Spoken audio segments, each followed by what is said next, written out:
What's up, y'all? Today I'm going to show you how to turn a piece of fabric, I'm using a t-shirt, into a corset top like this.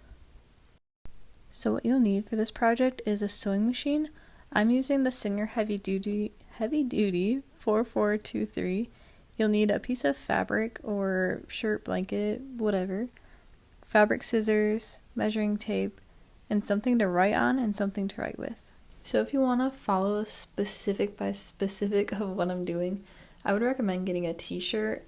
I'm just using this green one. And then basically make sure it has this bottom part on it. It's like a fold over stitch thing because I cut that out and used that for the corset tie. And then make sure they have them on the sleeves as well because you're going to cut those out and use them for the top strap if you want to do that part as well. I'm just including a little slideshow here of tops that I have personally made using this design that I have created. And if you want to make the patchwork pants to match the top, I have a tutorial, I'll link it below in the description, on how to make these exact patchwork pants that I have made in this video. Alright, now let's get to it. I am going to cut off this bottom part like I showed you before. Just going to cut around the entire thing. And then I'm going to do the same thing to the sleeve fold over piece as well. And then we're going to set those aside. So now you're going to cut along all of the seams. Now once that's done, you're going to grab your pen and paper because we're about to take some measurements. So the first measurement you're going to get is around your chest, around your boobs, all the way to your back. And then you're going to write that down. And then the next measurement you're going to get is under your boobs, under chest measurement, and then you're going to write that one down too. Okay, I'm a very visual person, so I'm just drawing what the top is going to look like. You can just copy a similar type thing to your paper. So basically this bottom piece is going to wrap around your under bust, and that you can like put the measurement down and then put your bust on top, so you kind of get a visual of like what the final piece is going to look like. But we're going to be splitting this in half because usually when you're cutting up a t-shirt you don't have enough continuous fabric to make this all in one piece. So now I'm just drawing out what the two different pieces are going to look like. So basically to get the measurements for this is you're going to split each of those numbers in half. So 32 divided by 2 for me, I mean yours is going to be different. Mine is 16, so whatever yours is in half you're going to put on top for your bust. And then for your under bust, split that in half as well. And then you're going to get, I got 13, put that underneath. So I forgot to actually include this. The like height is 7, and that's what I use for most sizes. If you have like a bigger bust, like bigger than normal, I guess like more like D's, you might need to do 8 or 9 for the height. So the first measurement I'm going to take and cut is the 7 of the height. So I'm going to set out my t-shirt. I actually have them, I didn't show this, I have them piled on top of each other, both of like the front and the back fabrics. So when I cut, I'm just doing both at the same time. So I know most probably professionals use like a straight edge or cornered ruler, but I'm kind of just eyeballing it to be as straight as I can up to the 7 inches. So the next measurement I'm going to take is my half under bust, which in my case it's 13. So I'm going to measure out the 13, and I'm just going to make a little snip at that mark so I know where it is because I'm not ready to cut that part yet.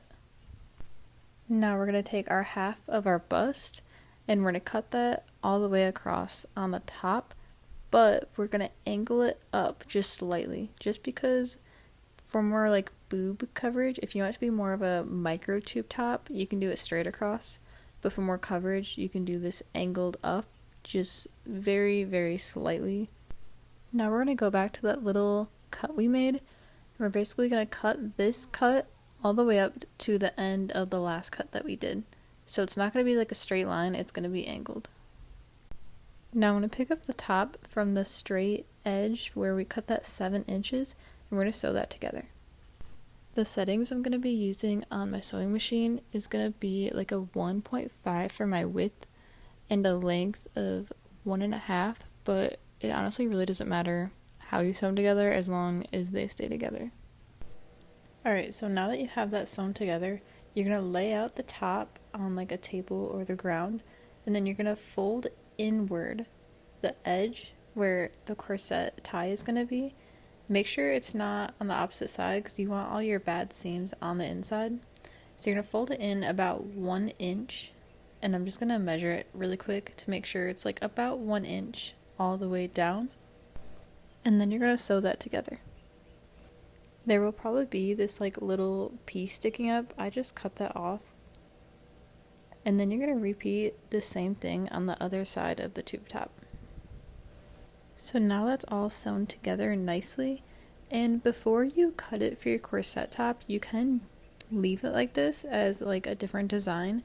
Basically, you're just gonna get that string that you cut from the bottom of the t-shirt, you're gonna put a pin in it, and then you're gonna kind of weave it through, starting from the top, weave it through that tunnel, through the bottom, and then out the other side, through the other side of the tube top.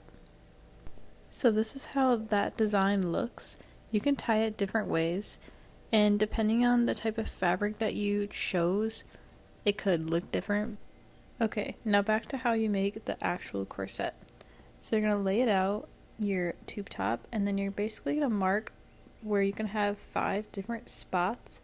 You can mark it with pins, with pennies, with a marker, like literally anything. I'm just using the sewing pins, but you're gonna want 5 different equal spots.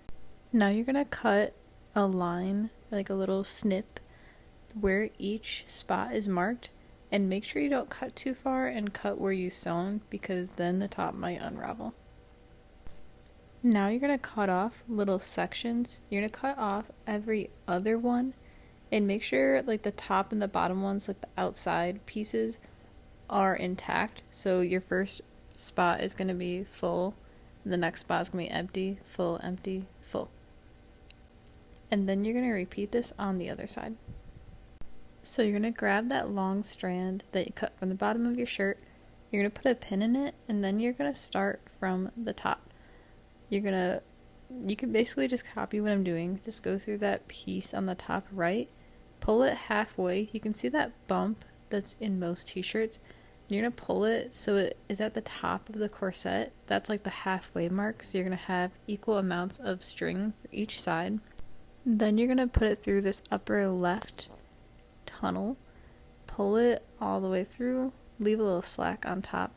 Then you're going to go on the middle right one, pull it through, and then you're going to go on the bottom left one and pull it through that one.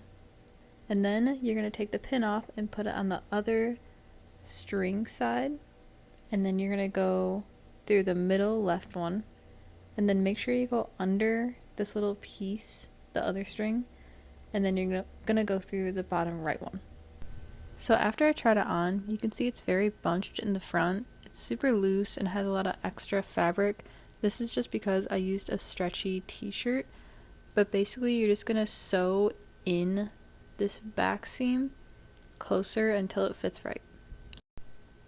So this is the final product. I did use those other strap pieces that I cut out, and I just sewed it to the top. It's pretty simple, straightforward. That's why I didn't do a tutorial about it.